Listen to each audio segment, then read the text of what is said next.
Okay, real quick, I have to tell y'all this story.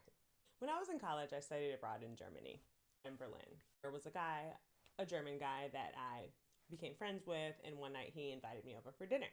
So I went over there, we're talking or whatever, and then I asked him, like, oh, what did you make for dinner? He said, I made stew and fufu. I said, you made what? So he walks me over to the kitchen and opens the pot on his stove, and it's this, like, kind of look like gumbo or something. And then he had this bowl, and it's mashed potato question mark. And I'm like, you made what? And he's like, stew and fufu. And I'm like, what is that? And so he's looking at me and I'm looking at him.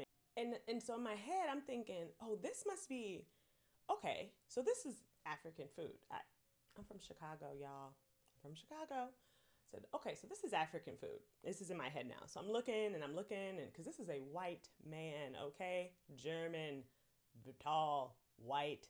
His last name was like long, like Wagen, you know what I mean? He was white, okay? So back into the conversation. I go, have you ever heard of slavery? Like chattel slavery in the Americas?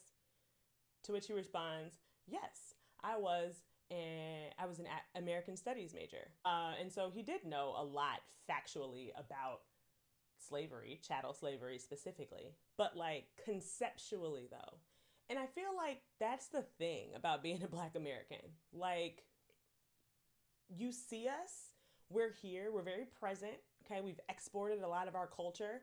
American culture is our culture, so it's a lot exported, but y'all don't actually get it. Like, it's not actually clicking, like who we are and where we come from.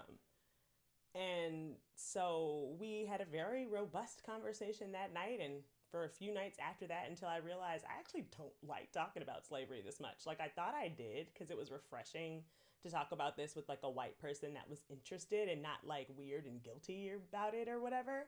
But then it was also like I actually feel fetishized and realized what was going on. Give me some grace. I was like 19. But then I realized, oh my God, you're fetishizing, and I didn't want to do this anymore.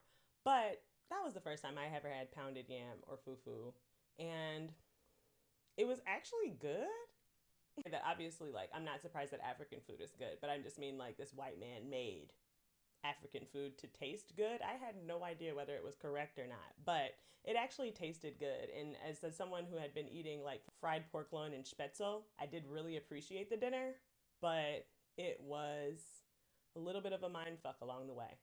Anyway, that sweet potato story made me think of that.